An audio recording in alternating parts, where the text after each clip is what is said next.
사도행전 17장에 보시면 바울이 그리스의 아덴이라고 하는 그런 도시에 도착을 합니다. 성경에 나오는 지명으로는 아덴이라고 그렇게 우리가 이야기를 하고요. 현재 우리가 사용하는 지명으로는 아테네라고 그렇게 우리가 사용을 하고 있습니다. 바울은 상당한 기대와 의욕을 가지고 이 아덴에 도착을 했습니다. 그곳은 모든 철학의 발상지가 되어집니다. 소크라테스가 살았고 아리스토텔레스가 활동했고 그리고 플라톤이 활동했던 그 땅, 모든 철학이 집대성이 되어진 그 도시를 복음화시킬 수만 있다면 세계를 복음화시킬 수 있을 것이라고 바울은 생각을 했습니다. 그렇게 부푼 기대와 희망을 가지고 아테네에 도착을 합니다. 그리고 그곳에서 몇 명의 철학자들을 만나기 시작합니다. 그런데 이 당시 그리스의 철학을 대표하는 두 종류의 학파가 있었습니다. 하나는 에피큐리언이라고 하는 학파였고요. 또 하나는 스토익이라고 하는 학파였습니다. 이 두 개의 학파는 고난에 대해서 서로 다른 철학을 가지고 있었습니다. 철학은 항상 어렵죠. 그래서 좀 쉽게 말씀을 드리자면 이 에피큐리언 학파는 일종의 쾌락주의자들이라고 이야기할 수가 있습니다. 그에 비해서 스토익 학파는 금욕주의자들이라고 그렇게 이야기할 수가 있습니다. 에피큐리언 학파의 인생의 최고 목표는 행복입니다. 행복할 수만 있으면 무엇이든 해도 괜찮다. 쾌락도 마음껏 즐겨라. 네가 행복할 수만 있다면 세상에 쾌락도 즐길 수 있고 네가 원하는 것 마음대로 할 수 있다.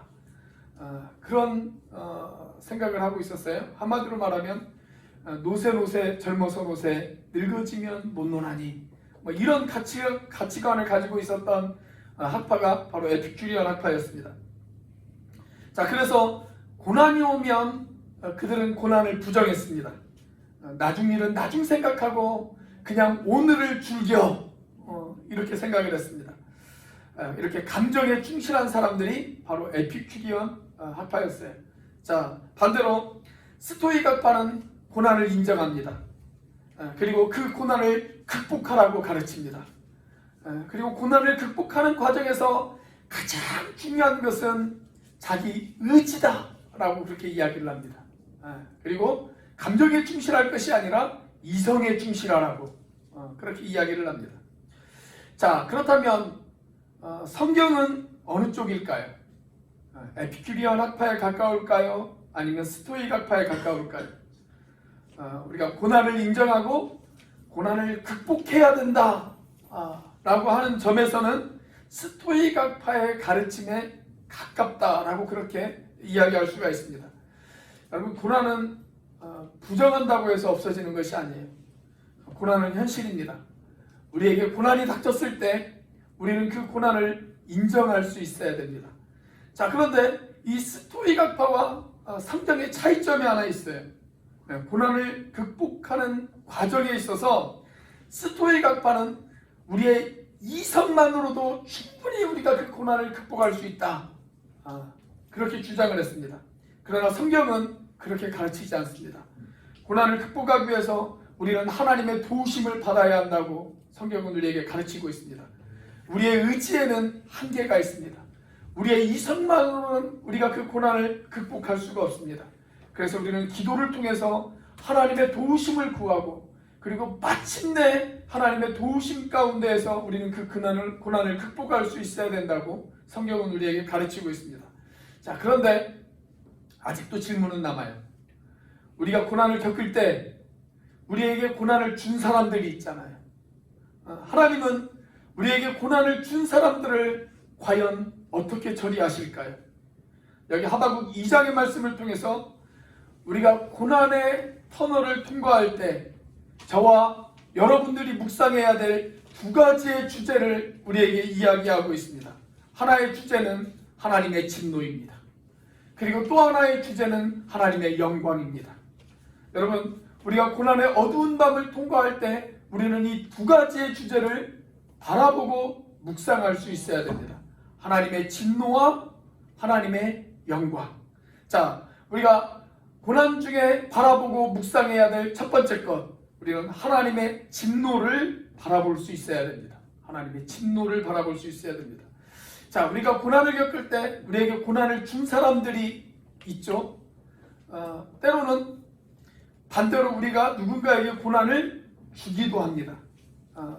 내가 항상 피해자일 수만은 없잖아요.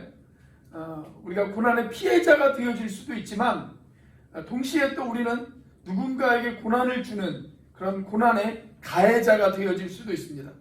자, 이렇게 고난을 준 사람들에 대해서 하나님은 심판을 이야기하십니다. 오늘 본문에는 5가지 종류의 심판이 등장해요. 특별히 바벨론을 대표하고 있었던 5가지 죄악으로 인해서 하나님께서 그들의 심판을 이야기합니다. 그러면서 5번 화 있을진저 라고 그렇게 성경은 이야기를 하고 있습니다. 자, 이 5가지의 죄악 때문에 하나님은 바벨론을 심판하실 수밖에 없으셨습니다. 그런데 우리가 주목해야 될 것은 뭐냐면 이 바벨론의 죄악은 여전히 우리 시대에도 존재하고 있다라고 하는 사실입니다. 그리고 하나님이 이 바벨론을 심판하셨듯이 우리를 향해서도 여전히 경고하시고 계신다는 사실입니다. 자, 바벨론이 멸망할 수밖에 없었던, 하나님이 바벨론을 심판하실 수밖에 없었던 바벨론의 5가지 죄악, 무엇일까요? 첫 번째 죄악은 탐욕입니다. 탐욕. 5절부터 8절까지의 내용입니다. 자, 특별히 우리 6절의 말씀을 같이 한번 읽어보도록 하겠습니다. 시작. 그 무리가 다 속담으로 그를 평론하며 조롱하는 시로 그를 풍자하지 않겠느냐. 곧 이르기를 화 있을진저 자기 소유 아닌 것을 모으는 자여 언제까지 이르겠느냐. 볼모 잡은 것으로 무겁게 짐진 자여. 자, 여기 자기 소유가 아닌 것을 자기 것으로 삼는 자는 어떻게 되어진다고요? 화 있을진저. 그렇게 이야기했습니다. 화 있을진저. 여러분, 이 사람은 욕심이 많은 사람이에요. 욕심이 많은 것을 이야기하는 거예요. 특별히 5절 말씀을 보면 이 바벨론의 탐욕에 대해서 성경은 이렇게 고발하고 있습니다. 5절 중간쯤에 보시면 이런 표현이 등장을 해요. 스월처럼 자기의 욕심을 넓히며 또 그는 사망 같아서 족한 줄을 모르고 자기에게로 여러 나라를 모으며 여러 백성을 모으나니. 자, 이미 바벨론은 여러 나라를 침략했습니다. 그리고 그 과정에서 수없이 많은 사람들이 죽었습니다. 누군가는 남편을 잃었습니다. 누군가는 아들을 잃었습니다. 누군가는 아버지를 잃었습니다. 그렇게 많은 사람들을 죽이고 많은 영토를 빼앗았습니다. 그런데도 만족할 줄 모른다는 것입니다. 여러분, 이게 뭐예요? 이게 바로 탐욕이죠. 탐욕. 자, 그리고 6절 말씀에는 뭐라고 기록되어 있냐면 이렇게 기록되어 있어요. 볼모 잡은 것으로 무겁게 짐진 자여. 그렇게 기록되어 있습니다. 원래 이 볼모 잡은 것으로 무겁게 짐진 자라고 하는 이 표현은 누구를 가리키는 거냐면 요즘으로 하자면 사채업자를 가리키는 것입니다. 사채업자. 다행스럽게도 우리 교회는 사채업자들이 안 계시죠? 목사님, 사채업 할 정도의 돈이라도 좀 있었으면 좋겠다. 이렇게 생각하시는 분들도 안 계시죠? 여러분, 이런 사채업자들은 남의 안타까운 사연을 이용해 가지고 높은 이자를 받아요. 그리고 그것으로 부당한 수입을 가져갑니다. 지금 바벨론이 하고 있는 짓이 딱 그런 짓이라는 거예요. 그렇지. 이미 많은 것을 빼앗았습니다. 이미 많은 사람들을 죽였습니다. 그런데 그것으로 만족하지 못하고 더 많은 것을 빼앗기 위해서 빼앗고 부수고 사람들을 죽이기 시작합니다. 이 끊임없는 인간의 욕심. 그게 바로 탐욕이에요. 여러분, 저와 여러분들에게는 이런 욕심이 없을까요? 유명한 세계적인 부자였던 록펠러에게 어떤 기자가 물었습니다. 당신은 그렇게 많이 모은 재산, 그 재산으로 만족하십니까? 그렇게 물었어요.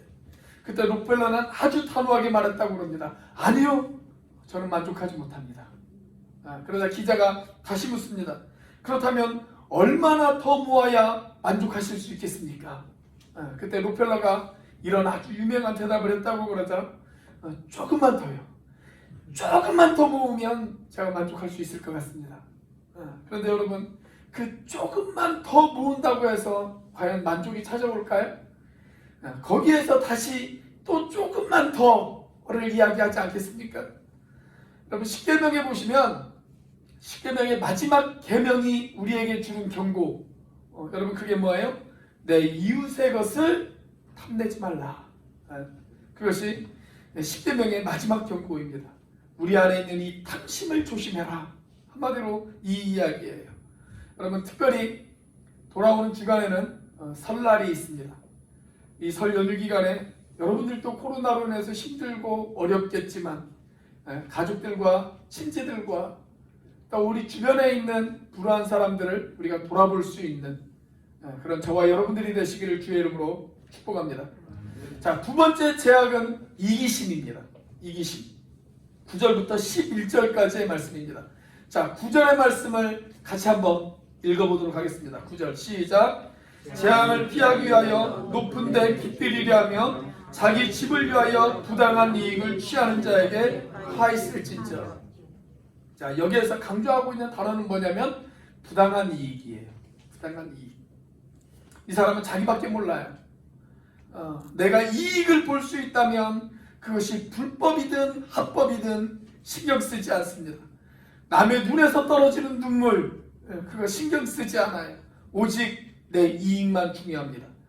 여러분, 이런 사람에게 하나님을 사랑하고 내 이웃을 내 몸과 같이 사랑하라, 이런 말씀을 기대할 수 있을까요? 여러분, 하나님이 이런 사람을 과연 기뻐하실 수 있겠습니까? 얼마 전에 미국의 새로운 대통령이 취임을 했죠.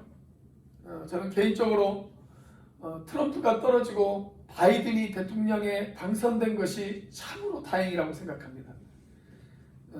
누가 더 우리나라에 유익이 되어지는가, 뭐 이런 걸 따져서 그런 것이 아니에요. 제가 그런 걸 따질 정도로 정치에 대해서 잘 알지는 못해요.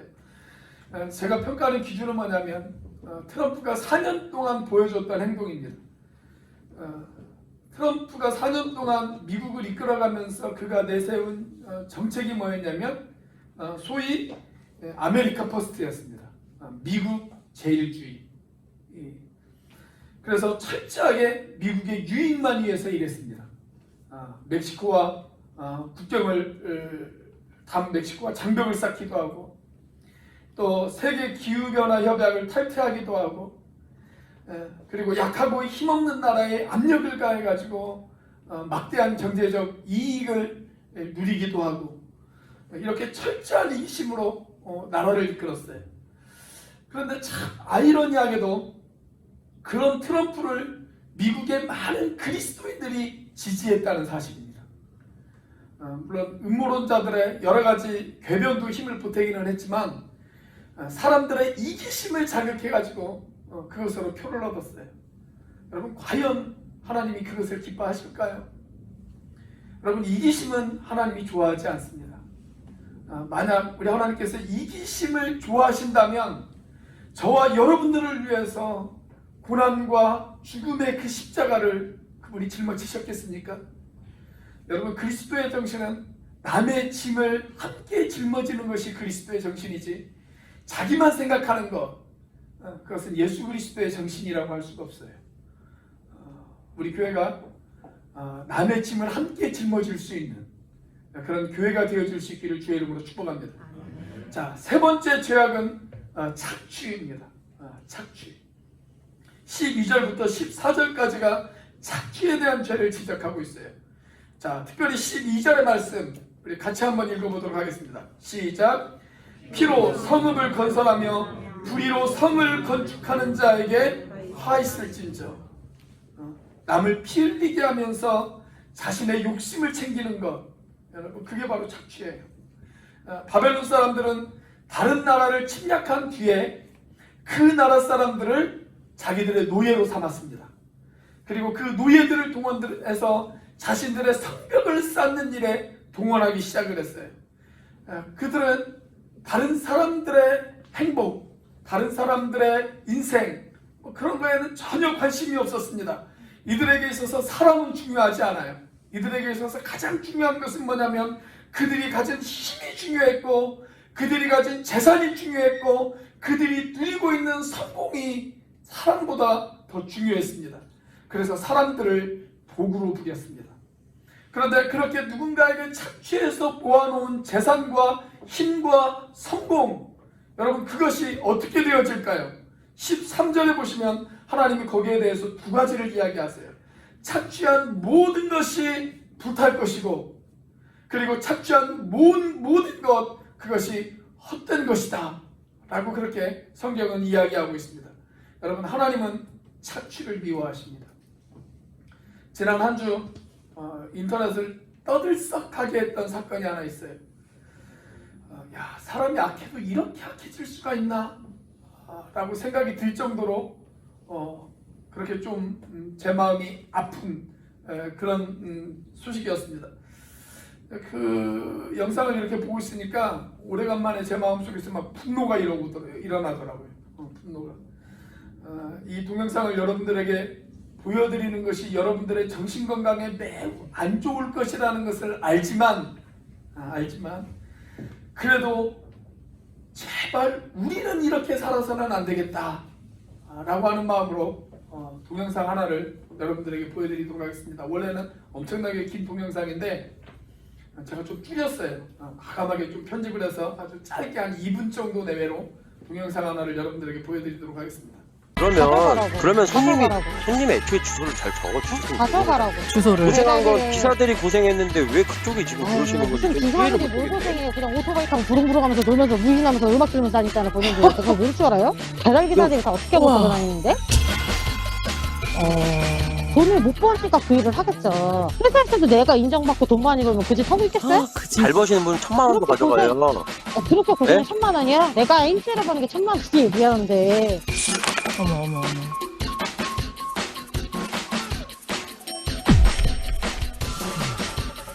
남한테 사기치면서 그렇게 3,000원 벌어가면 부자 된대요? 아니 왜 사기라고 생각하는 거예요? 그렇게 배웠어요, 부모한테? 어머. 아니 손님이 실수했으니까 손님이 요금 내시는 건 당연한 거 아닌가요? 생각해봐요. 내가 12,000원짜리 값을 먹고 7,000원에 배달비를 내면. 아니 그러니까 주소를 잘 적으셨으면 그렇게 내실 일이 없잖아요. 저도 되게 배달을 많이 시켜먹고 배달. 그러니까 주소를 잘 적으셨으면 그렇게 낼 일이 그러니까 저희가 없으시다니까요. 이렇게 알겠고요. 그냥 본인도 그렇게 사세요. 그럼 되는 거 아니에요? 자, 네, 좀 자신을 좀 돌이켜 보세요. 너무 다른 사람들과 비하하고 이러면 기분 좋습니까? 저는 원래 하는 직업이 그런 거예요. 죄송한데 말이 저기요. 어떻게 안 받지 않나요? 이 날씨에 오토바이 타고 배달해 보셨어요? 이 날씨 오토바이를 타고 배달할 일이 없어요. 대학교를 나왔는데. 저도 대학 나왔어요. 그러니까. 서울대학교 다니시는 분들도 투잡해요. 서울대요? 내가 서울대 다니면서. 다니는 친구들한테 물어봐도 돼요? 야, 너 서울대학교 다니는 애가 가위를 하지 이걸 한다고요? 아니 어떤 서울대 학생이 이 추운 날에 인턴하고 가위를 하고 있지.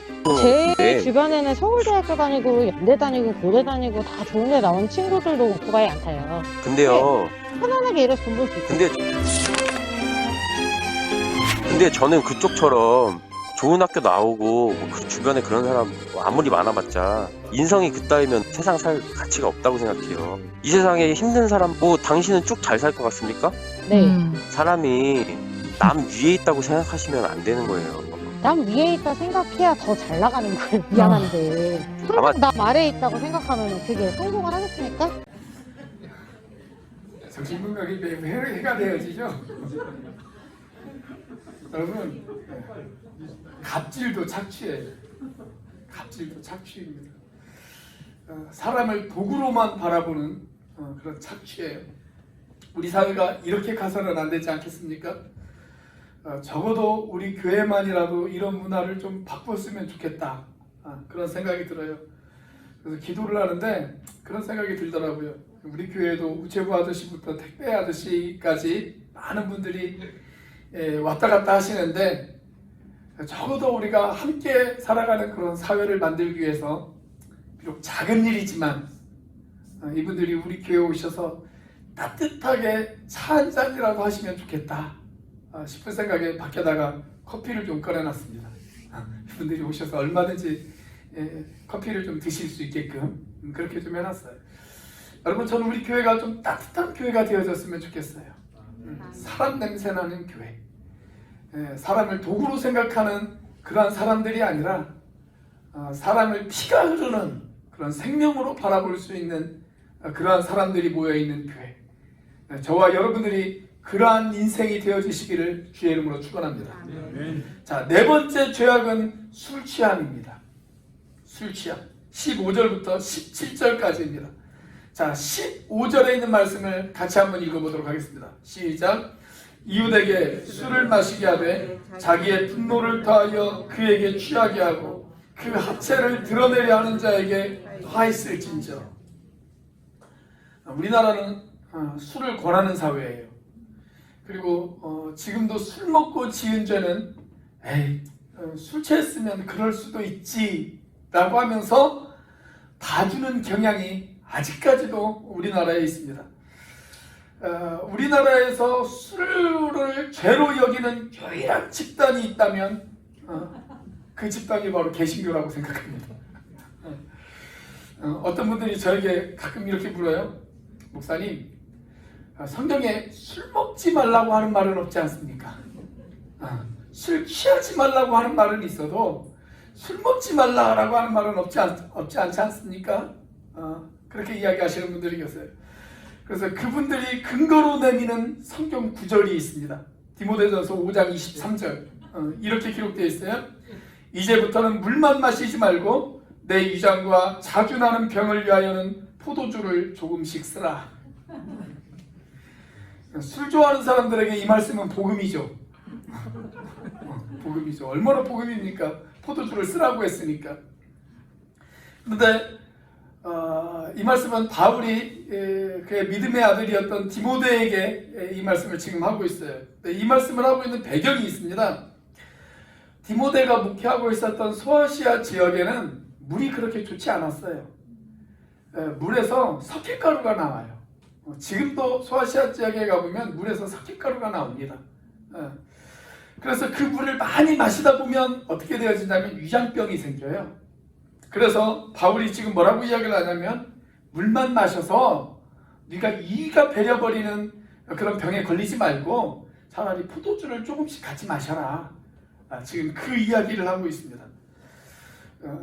이 성경 구절을 근거로 또 어떤 분이 그렇게 말씀을 하시더라고요. 목사님, 그럼 포도주는 괜찮습니까? 제가 그래서 그분에게 뭐라고 이야기했는지 아십니까? 삼다수가 다 말라서 나오지 않으면 그때 마시세요. 그렇게 이야기했습니다. 여러분, 자꾸 그런 식으로 타협하지 마세요.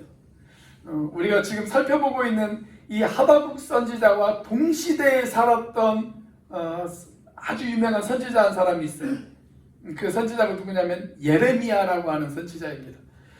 이 예레미야서를 보면 이 바벨론이라고 하는 이 나라에 대해서 어떻게 평가를 했냐면 이렇게 평가를 했어요. 포도주를 마심으로 미쳤도다. 그렇게 이야기합니다. 한마디로 말하면 술에 미친 사회라는 거예요. 술에 미친 사회. 오늘 재직회가 있는데 성경은 특별히 감독이나 집사들 같은 그런 직분자들에 대해서 뭐라고 이야기를 하냐면 술을 즐기지 말라라고 이야기하고 있습니다. 교회에서 직분까지 맡고 있는데 내가 아직 술을 끊지 못했다. 여러분, 그분들은 회개하셔야 됩니다. 내가 술을 끊을 자신이 없다. 그러면 저에게 몰래 오세요. 저에게 오셔서 목사님, 제가 부끄럽게도 교회 직분까지 맡았는데 아직까지 술을 끊지 못했습니다. 제가 직분을 받기에는 아직 부족한 것 같습니다. 이렇게 말씀을 하셔야 됩니다. 술을 좋아하면 술의 종이 되어질 수밖에 없어요. 여러분들은 누구의 종입니까? 여러분들은 주님의 종이십니까? 아니면 주님의 종이십니까? 여러분들은 주님의 일을 하시겠습니까? 아니면 주님의 일을 하시겠습니까? 누구의 일을 하시겠어요? 끊어야 될 것들은 끊으시기를 주의 이름으로 축원합니다. 자, 다섯 번째 죄악은 우상숭배입니다. 우상숭배. 18절에서 20절까지의 말씀이 우상숭배에 관한 말씀이에요. 자, 특별히 19절에 있는 말씀 같이 한번 읽어보겠습니다. 시작. 나무에게 깨라 하며 말하지 못하는 돌에게 일어나라 하는 자에게 화 있을진저 그것이 교훈을 베풀겠느냐. 보라, 이는 금과 은으로 입힌 것인즉 그 속에는 생기가 도무지 없느니라. 성경에 우상숭배에 관한 경고는 차고 넘칩니다. 성경은 창세기부터 요한계시록에 이르기까지 한결같이 우상숭배에 대해서 우리에게 경고하고 있습니다. 특별히 여기 19절에 나오는 말씀은 나무와 돌을 섬기는 사람들에 대해서 나오고 있어요. 자, 그런데 나무와 돌뿐만이 아니라 우리를 하나님으로부터 멀어지게 하는 모든 것, 그 모든 것이 다 우상이 되어질 수가 있습니다. 돈 때문에 내가 하나님과 점점 멀어지면 돈이 우리의 우상이 되어지는 거예요. 드라마 때문에 내가 말씀 볼 시간이 없고 기도할 시간이 없다. 그러면 드라마가 우상이 되어지는 겁니다. 스마트폰 보느라 예배에 집중하지 못한다. 그러면 스마트폰이 우상이 되어지는 거예요. 저는 우리 학생들이 연예인들을 좋아하는 것, 저는 그건 괜찮다고 생각합니다. 거기까지는. 그럴 수 있어요. 자, 그런데 그 연예인들을 너무 좋아한 나머지 연예인 사진을 벽에다가 다 붙여놓고 주야로 그 연예인 사진만 바라보면서 묵상하고 그들을 경배하고 숭배한다. 그럼 연예인이 우상이 되어지는 거예요. 건강도 마찬가지예요. 우리가 건강에 대해서 염려하고 걱정하는 것은 바람직한 일이지만 그 건강이 너무 염려한 나머지 하나님과 점점 멀어지고 그 건강에만 신경을 쓴다. 그러면 건강도 우리의 우상이 되어질 수가 있습니다. 여러분, 하나님은 이 5가지 죄악 때문에 바벨론에게 화 있을진저 라고 그렇게 이야기를 하셨어요. 그리고 그들의 멸망을 예언하십니다. 그런데 여러분, 바벨론을 향해서 화 있을진저라고 분노하셨던 그 하나님께서 오늘 저와 여러분들을 향해서도 화 있을진저라고 분노하실 수 있다라고 하는 사실 여러분 알고 계십니까? 하나님의 백성도 예외는 아니에요.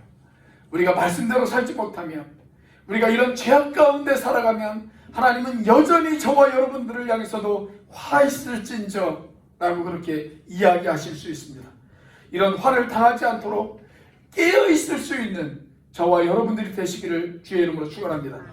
자, 우리가 고난 중에 우리가 바라보고 묵상해야 할 2번째 것 무엇일까요? 하나님의 영광을 바라보아야 됩니다. 하나님의 영광을 바라볼 수 있어야 됩니다.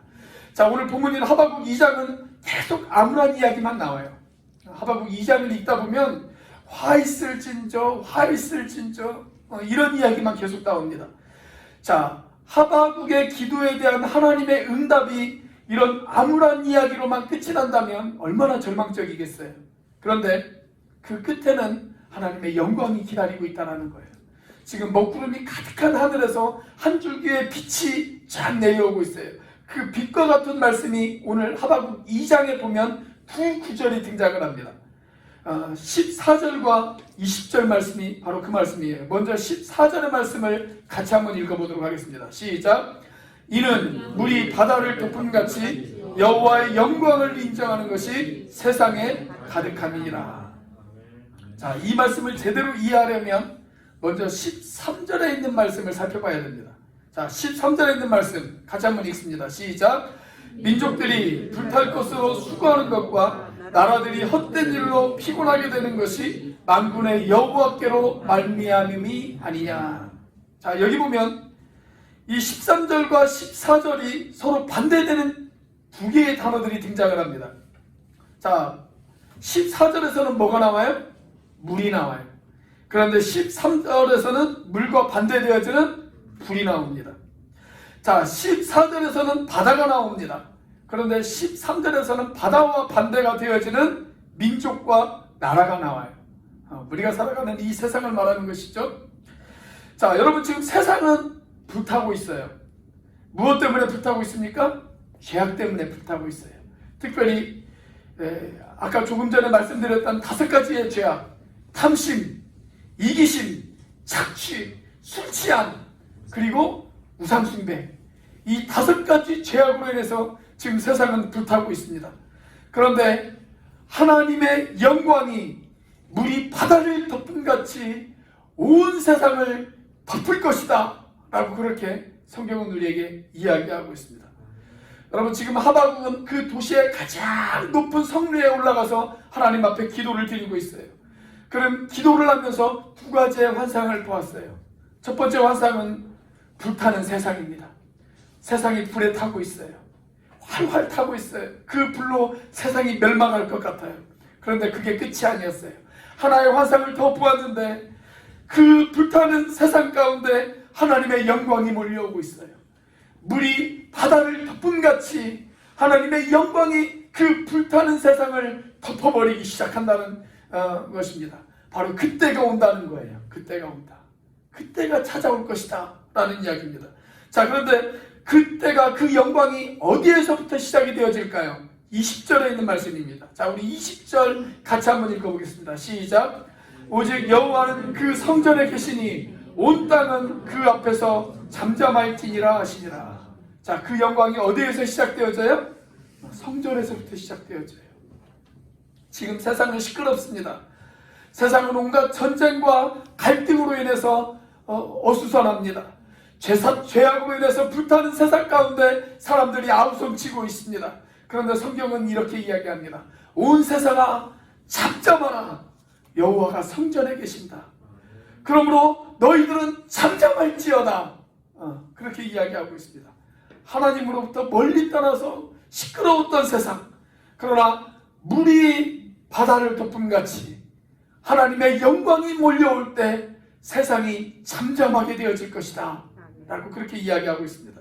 여러분, 코로나로 인해서 세상이 시끄럽습니다. 이 땅의 교회가 온갖 비난과 손가락질을 당하고 있습니다. 그러나 물이 바다를 덮음같이 하나님의 영광이 다시 찾아올 것입니다. 저는 우리 한국교회 안에 그 영광이 다시 찾아오기를 기도합니다. 저는 우리 교회에 그 영광이 다시 찾아올 수 있게 되어지기를 기도합니다. 여러분, 물이 바다를 덮음같이 하나님의 영광이 가득한 그날을 사모하시기를 바랍니다. 바로 그날 온 세상 가득한 승리의 함성이 울려 퍼지기 시작할 것입니다. 바로 그때를 위하여 우리를 부르신 그 하나님의 손과 발이 되어져서 세상을 치유하고 주님을 섬기는 저와 여러분들이 되시기를 주의 이름으로 축원합니다. 기도하시겠습니다.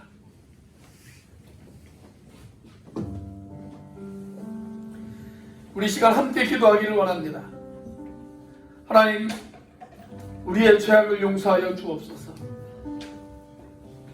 긍휼을 베푸시는 주님, 이 땅의 죄악들을 용서하여 주시고 하나님, 우리에게 긍휼을 베풀어 주시옵소서. 하나님, 이 땅을 고쳐 주시옵소서. 하나님, 우리의 탐심을 용서하여 주시옵소서. 우리의 이기심과 착취함을 용서하여 주시옵소서. 우리의 술 취함을 용서하여 주시옵소서. 그리고 우리의 우상들을 태워 주시옵소서. 하나님, 물이 바다를 덮음같이 하나님의 영광이 가득한 그날을 바라볼 수 있게 하여 주시옵소서. 그리고 그날을 위해서 주님의 손과 발이 되어져 세상을 치유하는 일에 나와 우리의 교회가 쓰임받게 하여 주시옵소서. 우리 이 시간 이런 기도의 제목을 가지고 함께 하나님 앞에 기도하도록 하겠습니다. 같이 기도합니다. 할렐루야. 살아계시며 역사하시는 하나님 아버지, 감사합니다. 하나님 아버지, 하나님 이 시간 우리들의 죄악을 용서하여 주시옵소서. 아버지 하나님, 이 땅을 긍휼히 여겨 주시옵소서. 하나님, 우리들의 하나님 탐욕을 용서하여 주시옵소서. 하나님, 우리들의 이기심을 용서하여 주시옵소서. 하나님, 우리들의 착취함을 용서하여 주시옵소서. 하나님, 이 땅의 술 취함과 하나님, 이 땅의 우상 숭배를 하나님 용서하여 주시옵소서. 그 우상들을 불태워 주시옵소서. 아버지 하나님, 그리고 이 땅에 하나님의 영광이 가득한 그날을 우리가 바라보게 하여 주시옵소서. 우리 바다를 덮음같이 아버지 하나님, 하나님의 영광이 이 땅을 덮을 수 있도록 하나님 인도하여 주시옵소서. 아버지 하나님, 이 땅은 치료되어지게 하여 주시옵소서. 하나님, 바로 그 일에 하나님, 우리가 하나님의 손과 발이 되어져 아버지 하나님, 우리가 쓰임받을 수 있는 아버지 하나님, 그날 인생들이 되어질 수 있도록 하나님 축복하여 주시옵소서. 하나님,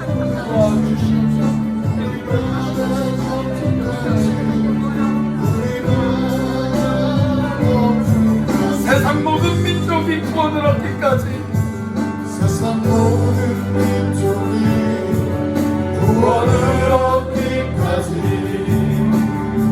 쉬지 않으시는 하나님 주의 십장 가지고 주의 십장 가지고 우리 이제 일어나 주 따르게 하소서 다시 한번 고백합니다. 세상 모든 민족이 세상 모든 민족이 구원을 얻기까지 쉬지 않으시는 하나님 주의 십장 가지고 우리 이제 일어나 주 따르게 하소서 세상 모든 육체가 세상 모든 육체가 주의 영광 보도록 주의 영광 보도록 우릴 부르시는 하나님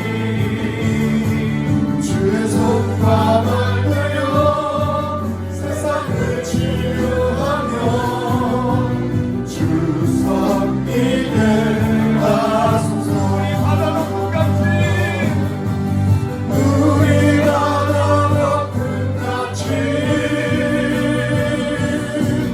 여호와의 영광을 인정하는 것이 온 세상 가득하리라 우리 바다 높은 같이 우리 바다 높은 같이 우리 바다 높은 같이 세상 모든 민족이 구원을 얻기까지 쉬지 않으시는 하나님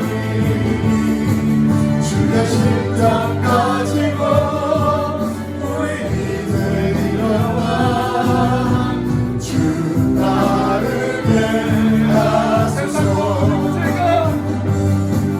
세상 모든 육체가 주의 영광 보도록 우릴 부르시는 하나님 주의 손과 발되어 주의 손과 발되어 세상을 치유하며 주님만을 삼키게 하여 주시옵소서. 섬기게 하소서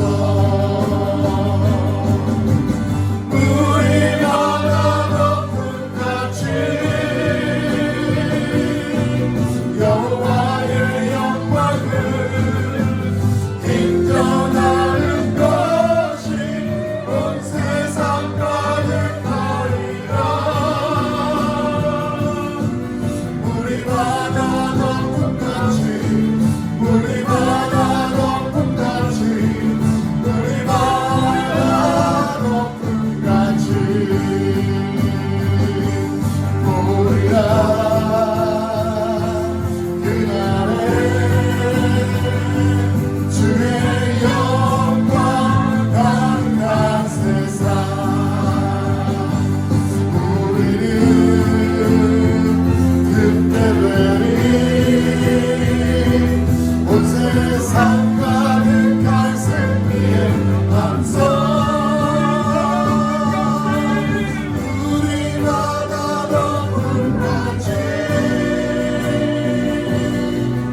여호와의 영광을 인정하는 것이 온 세상 가득하리라 우리 바다 높은 같이 우리 바다 높은 같이 우리 바다 높은 같이 우리 바다 높은 같이 우리 바다 높은 같이 하나님 주신 말씀을 가슴에 새깁니다. 하나님 이 땅의 죄악들을 용서해 주시고